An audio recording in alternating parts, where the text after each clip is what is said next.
Guys, kapag ganyan na mamantika, mabilis ang gamitin nyo ito, Cif. Actually, galing pa ito sa Singapore. So, ito mabilis ito sa pagtanggal ng mga sebo, kaya ng mga oil sa inyong frying pan. Ayan. So, ganyan mo lang siya.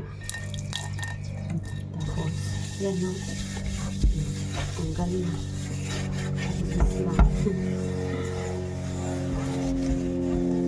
Pagtanggal sa ayan, gusto siya.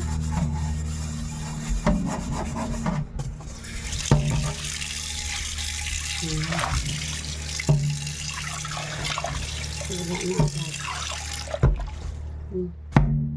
Mabilis siyang makatanggal ng mantika at saka ng mga sebo. Ang galing. So, gusto niyo bili na kayo nito. Cif. Maganda siya. Linis na.